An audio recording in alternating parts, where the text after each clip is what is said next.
Hello students, और कैसे हैं आप। आज हम 11th क्लास का जो सबसे पहला चैप्टर है सेट्स, उसे आज इस वीडियो में समझेंगे। सेट्स जिसे हम कहते हैं समुच्चय। आपके चैप्टर का नाम है समुच्चय। समुच्चय है क्या? सबसे पहले इसका बेसिक कॉन्सेप्ट जानना जरूरी है। अपनी लैंग्वेज में, अपनी भाषा में समझिए। जिस तरीके से हम अपनी भाषा यूज करते हैं, एक दूसरे से बोलते हैं, उसी भाषा में मैं आपको समझाऊंगा इस वीडियो के अंदर कि सेट के बारे में। तो देखो, सेट कोई नई चीज़ नहीं है। इसे हम अपने दैनिक जीवन में भी यूज करते रहते हैं। यानी हम देखें कि हम अपने आसपास के माहौल में देखते हैं कि हम उन शब्दों का यूज करते रहते हैं, लेकिन हम ये नहीं जानते कि भाई ये ही सेट है हमारे। जैसे कि आप अपने घरों में भी देखें तो घर में मम्मी या पापा कहते हैं भाई हम आज डिनर सेट लेने जा रहे हैं, या हम एक टी सेट लेने जा रहे हैं। टी सेट, डिनर सेट है क्या? किस तरीके से उन्होंने इस नाम दे दिया सेट? क्योंकि देखें हम कि डिनर सेट है तो उसमें एक संग्रह है। संग्रह का मतलब है कि उसमें 6 प्लेट हैं हमारे पास, 6 कटोरी लेंगे, 6 चम्मच लेंगे। तो इस तरीके से एक क्या बना दिया? संग्रह बना दिया। इसे कहते हैं हम सेट। जैसे टी सेट है। जैसे 6 हमने कप लिए, 6 प्लेट हो गई उसके अंदर, एक केतली हो गई उसके अंदर चाय की, एक दूध का बर्तन हो गया उसके अंदर। तो इन सबको मिला करके एक क्या बन गया? हमारा सेट तैयार हो गया, एक समुच्चय तैयार हो गया। संग्रह है, वस्तुओं का जो संग्रह होता है। तो इस तरीके से हम सेट की जो डेफिनेशन दे सकते हैं, परिभाषा क्या अपनी भाषा में दे सकते हैं कि वस्तुओं का वह सुपरिभाषित संग्रह समुच्चय कहलाता है। वस्तुओं का सुपरिभाषित संग्रह क्या कहलाता है? हमारा समुच्चय कहलाता है। हम कह सकते हैं बिल्कुल इसे। लेकिन यहां पर सुपरिभाषित एक वर्ड और मैंने जोड़ दिया इसकी डेफिनेशन में, सुपरिभाषित। सुपरिभाषित का मतलब भी आपको पता होना चाहिए कि सुपरिभाषित क्या है। सुपरिभाषित का मतलब यह होता है कि क्या हम ये बता सकें कि भाई ये वस्तु इस संग्रह के अंदर आएगी या नहीं आएगी, ये निश्चित होना चाहिए। जैसे कि एक एग्जाम्पल लेते हैं हम कि भाई कि ये वस्तु मैं जो बता रहा हूं, जैसे कोई भी वस्तु है हमारी, इस संग्रह के अंदर आ रही है या नहीं आ रही है। अब मान लीजिए आपको ही मैंने खड़ा किया कि भाई आप क्लास के अंदर बैठे हुए हैं, सभी बच्चे बैठे हुए हैं क्लास के अंदर, और हमने कहा कि भाई आप खड़े होइए और एक ऐसा समुच्चय तैयार करिए जो बच्चे लंबे हों। तो आप बता सकते हैं कि भाई आपकी नज़र में ये बच्चे लंबे हैं। तो क्या ये परिभाषित हो रहा है? सुस्पष्ट है कि भाई बच्चे? दूसरा कहेगा नहीं ये भी लंबा है भाई, सर ये भी लंबा है, नहीं कह सकते। तो यहाँ जो लंबाई है ये अपने आप में ही सुपरिभाषित नहीं हो रही है। तो इस तरीके से ये सुपरिभाषित नहीं है। यदि मैं आपसे कहता हूं कि भाई 1.5 मीटर लंबाई से अधिक वाले बच्चों को आप इकट्ठा करिए, उनका एक सेट बनाइए, उनका एक समुच्चय बनाइए, तो आप तुरंत बता दोगे कि भाई इस बच्चे की लंबाई हमारी 1.5 मीटर से ज्यादा है, इसे इस सेट के अंदर रखा जाए। तो ये है सुस्पष्ट, यानी कि एक वेल डिफाइंड कलेक्शन जो होता है वो कहलाता है हमारा समुच्चय कहलाता है। आपकी समझ में आया होगा, और समझेंगे इसको, और मैं एग्जाम्पल लूंगा जिनके द्वारा मैं इन्हें समझाऊंगा, क्योंकि सेट को जो समझा जा सकता है वो एग्जाम्पल के थ्रू समझा जा सकता है। हम बहुत सारी चीजें अपने आसपास देखते हैं, जैसे मेरे सिर में बालों का सेट, आपके सिर में बालों का सेट, ये भी एक समुच्चय है हमारा। क्या है? एक संग्रह है। जैसे क्रिकेट टीम में खिलाड़ियों का एक संग्रह, ये भी हमारा एक समुच्चय है।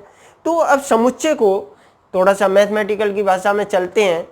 अभी तक तो हम जो बात कर रहे थे आपसे आपकी लैंग्वेज में, आपके आसपास की बात कर रहे थे। अब देखते हैं इसे कि भाई गणित में क्या कहते हैं। इसे जो है जर्मन गणितज्ञ थे एक, उनका नाम था जॉर्ज कैंटर।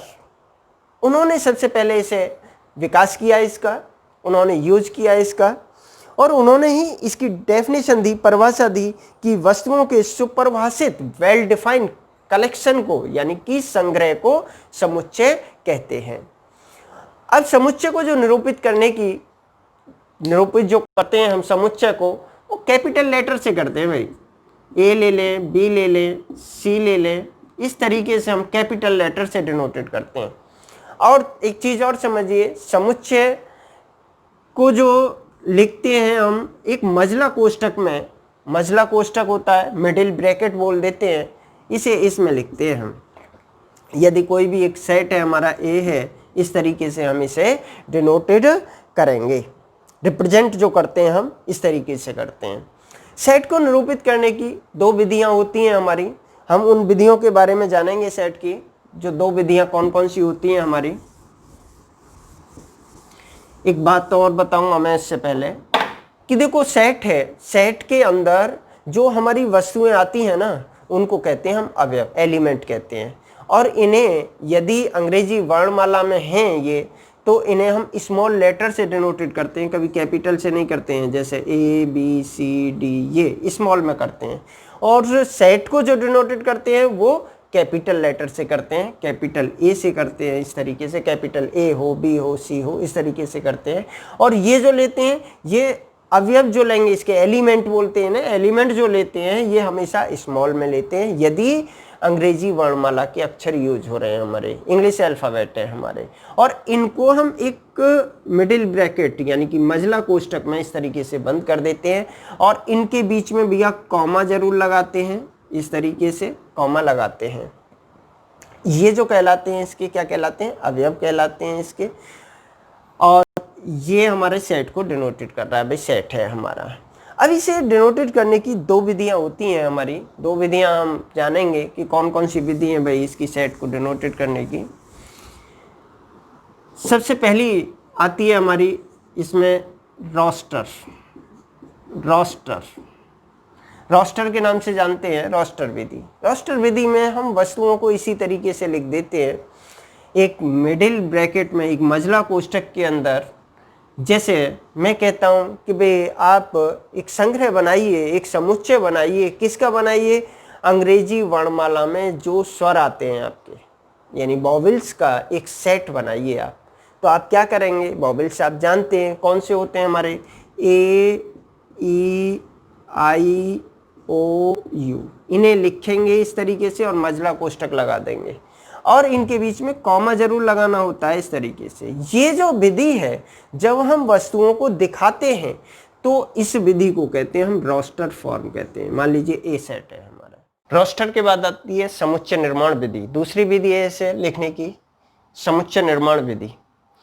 समुच्चय निर्माण विधि होती क्या है कि जब हम समुच्चय के जो अवयव हैं उनके अंदर एक ऐसा गुणधर्म जो सिर्फ उन्हीं अवयवों में हो, उसके बाहर किसी भी अवयव में ना हो, उस गुण धर्म से जब हम डिनोटेड करते हैं, उसे लिख करके हम दिखाते हैं, तब हम कहते हैं कि ये किस रूप में लिखा हुआ है, समुच्चय निर्माण विधि में। समझते हैं इसे किस तरीके से, क्या बताना चाह रहा हूं मैं कि मान लीजिए कि मैंने लिखा एक्स सच दैट, इस तरीके से लिखते हैं। लिखने का तरीका होता है मजला कोष्ठक लगाएंगे, एक्स लगाएंगे और इसे इस तरीके से हम लगा देते हैं। एक्स ऐसा है कि ऐसे पढ़ते हैं, कॉलन का चिन्ह होता है ये।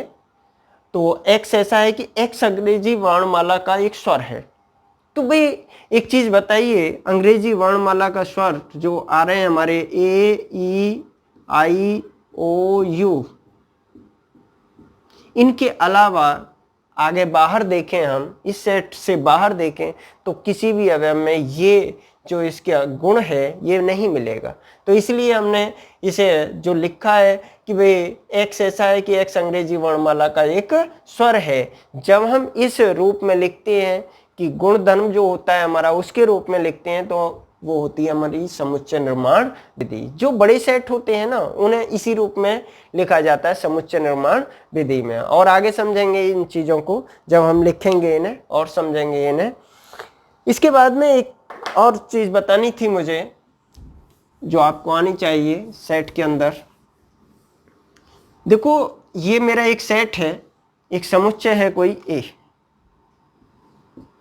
इसके अंदर ये जो आ रहे हैं ए ई आई ओ यू, ये जो लिए हैं मैंने, ये क्या है हमारे, ये अवयव हैं, एलिमेंट हैं। यदि हम देखें यहाँ पर तो ए, ये हमारा इस ए सेट का क्या है, अवयव है। तो इसे दिखाने के लिए हम एक एप्सिलॉन, ये इस तरीके से साइन लगाएंगे ऐसे, इसे बोलते हैं हम एप्सिलॉन बोलते हैं, या ये एप्सिलॉन का साइन होता है और इस तरीके से लिख देते हैं। इसका मतलब क्या होता है कि ए बिलोंग्स कर रहा है किस में, ए में, या ई है, ई बिलोंग्स कर रहा है किस में, ए में। मतलब समझ में आना चाहिए आपके कि भाई ये जो अवयव हैं, ये अवयव इस ए सेट के अंदर पड़ रहा है हमारा, इसमें है ये। यदि मैं ये कहता हूं कि बी हमारा बिलोंग्स कर रहा है ए को, क्या आपको बी दिख रहा है इसके अंदर, नहीं आ रहा कहीं भी, तो हम कहेंगे इस तरीके से इसे ऐसे काट देते हैं, तो इसका मतलब है बी नॉट बिलोंग्स टू ए, यानी कि बी ए का कोई भी अवयव नहीं है। इसका मतलब है ए जो है इस सेट ए का एक अवयव है, ई क्या है, ए का अवयव है। तो इस साइन का बहुत यूज करेंगे हम इसमें जो। अब इसके बाद में कुछ और देखते हैं, एग्जाम्पल लेते हैं जिनसे आपकी जो एक्सरसाइज है उसी के अकॉर्डिंग चलते हैं। जो एक्सरसाइज इसकी फर्स्ट है, इसमें आप देखें सबसे पहला ही क्वेश्चन दे रखा है। सेट को आप इस तरीके से समझिए जो आपके दैनिक जीवन में यूज होता है उसी रूप में लेकर के चलिए इसे। जे, पहला क्वेश्चन दे रखा है, जे अक्षर से प्रारंभ होने वाले वर्ष के सभी महीनों का संग्रह। ये कह रहा है कि आप ये बताइए कि ये समुच्चय है या नहीं है। तो आप बता सकते हैं भाई जे से प्रारंभ जो हो रहे हैं हमारे, जे से कौन कौन से हो रहे हैं आप बता सकते हैं, बिल्कुल सेट बन रहा है, इसलिए क्या है हमारा समुच्चय है। जैसे जनवरी है, ठीक है, जून है, जुलाई है, तो हमने क्या बना दिया, एक सेट बना दिया इनका। तो हमें पता है एक वेल डिफाइंड कलेक्शन आ रहा है हमारा, जहां पर वस्तुओं का सुपरिभाषित संग्रह होगा वो हमारा समुच्चय होगा। आप थोड़े सा दिमाग लगाइए इनमें। ये कहता है भारत के 10 सबसे अधिक प्रतिभाशाली लेखकों का संग्रह। देखो प्रतिभाशाली लेखकों का संग्रह, भाई हो सकता है आपकी नज़र में मुंशी प्रेमचंद हैं, लेखक हैं, वो आपकी नज़र में प्रतिभाशाली हों, लेकिन हो सकता है दूसरा कोई कहे मेरी नज़र में नहीं है प्रतिभाशाली। तो इनका आप कोई भी ये नहीं है कि कह सकते कि भाई फिक्स के हाँ भाई ये प्रतिभाशाली हैं। हो सकता है किसी की नज़र में वो प्रतिभाशाली हो व्यक्ति, और हो सकता है किसी दूसरे की नज़र में प्रतिभाशाली व्यक्ति ना हो। तो इसलिए ये कोई भी एक संग्रह नहीं बनेगा और एक सुपरिभाषित नहीं होगा, इसलिए समुच्चय नहीं है। विश्व के सर्वश्रेष्ठ 11 बल्लेबाजों का संग्रह, भाई बिल्कुल नहीं बता सकते आप कौन से सर्वश्रेष्ठ हैं। किसी के लिए कोई अच्छा लगता है, किसी के लिए कोई सर्वश्रेष्ठ है, किसी के लिए कोई है, एक सुपरिभाषित नहीं है, सुस्पष्ट नहीं है इसमें कोई भी। तो ये भी हमारा संग्रह नहीं है। आपकी कक्षा के सभी बालकों का संग्रह, भाई बालकों का संग्रह तो बिल्कुल आप बता सकते हो, आप बिल्कुल फिक्स कर सकते हो कि आपकी क्लास में इतने बच्चे हैं और इनका एक संग्रह है, तो क्या बन रहा है हमारा एक समुच्चय बन रहा है। 100 से कम सभी प्राकृतिक संख्याओं का समुच्चय, आप बिल्कुल जानते हैं कि 100 से कम प्राकृतिक संख्याएं जो है हमारी, उन्हें आप दिखा सकते हैं, लिख सकते हैं उन्हें।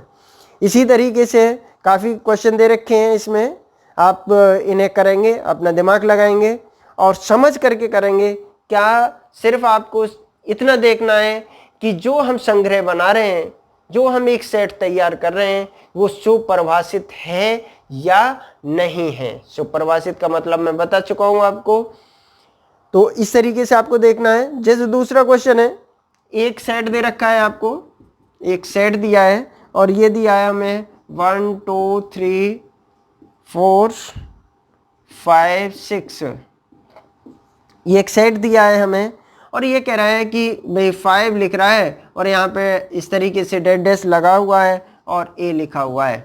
तो ये कह रहा है कि भाई ये आपको साइन लगाने हैं इसमें, एप्सिलॉन और बिलोंग्स का और नॉट बिलोंग्स।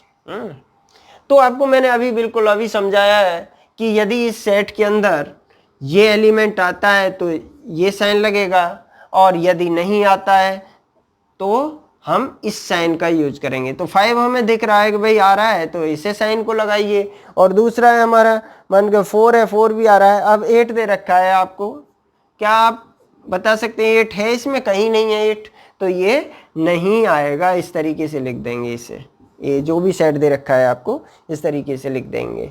तो ये बहुत ही बढ़िया अच्छे क्वेश्चन है, इन्हें आप करके देखेंगे। देखो एक क्वेश्चन और है, ज़्यादातर एग्जाम में भी आता है। ये कह रहा है टिक्नोमेट्री लिखा हुआ है,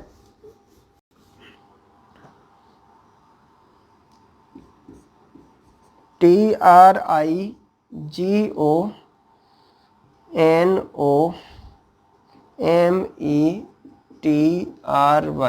टिक्नोमेट्री। शब्द के सभी अक्षरों का समुच्चय। देखो समुच्चय की एक खासियत और रह गई जो नहीं बताई मैंने, कि समुच्चय के अंदर कभी भी कोई भी वर्ड रिपीट नहीं होता है। कोई भी संख्या जो अवयव है सिर्फ एक ही बार यूज होता है। और एक चीज और ध्यान रखना, मैं कोई भी यदि एक सेट है ए है और मैं ये कहता हूँ कि यहाँ पे 1, 1, 3, 4, 5 ये आ रहा है, तो यहाँ पर 1 जो आ रहा है दो बार नहीं लिखा जाएगा। 1 एक ही बार एलिमेंट लिखा जाता है। तो ये ध्यान रखना है आपको कि कोई भी वर्ड जो आता है या कोई भी एलिमेंट होता है दो बार नहीं लिखा जाता है। और दूसरी बात, एक चीज़ और ध्यान रखना कि इसमें क्रम का कोई औचित्य नहीं है, यानी मतलब नहीं है, कोई भी फैक्टर नहीं डालता। ऐसे लिखा हुआ है, आप चाहें तो आप इसके क्रम को चेंज करके 3, 1, 5, 4 इस तरीके से भी लिख सकते हैं, इससे कोई फर्क नहीं पड़ता है समुच्चय में। टिक्नोमेट्री है, टिक्नोमेट्री आप समझ गए होंगे भाई। सेट बनाना है यदि आपको और रोस्टर फॉर्म बनाए हम, तो टी देखें हम, टी जो दो बार आ रहा था, एक यहाँ आ रहा था एक यहाँ आ रहा था, तो सिर्फ एक बार लिखा जाएगा, टी बनेगा। आर देखें, आर एक यहाँ आ रहा है एक यहाँ आ रहा है, तो आर लिख दीजिए, बीच में कॉमा लगाते रहिए। आई देखें तो आई और कहीं नहीं आ रहा है, एक ही जगह आ रहा है, आई लिख दीजिए इसे। और जी देखें हम, जी भी एक ही जगह आ रहा है, जी लिख दीजिए। ओ देखें, ओ दो जगह आ रहा है, एक ही जगह लिखा जाएगा ओ। और एक ओ के बाद में एन देखते हैं, एन आ गया हमारा, एन आ गया। इसके बाद में एम है, एम ये लिया है हमने, एम लिख दीजिए, कॉमा लगाते रहिए इसके बीच में, एम लिख दिया। ई देखें, ई लिख दीजिए।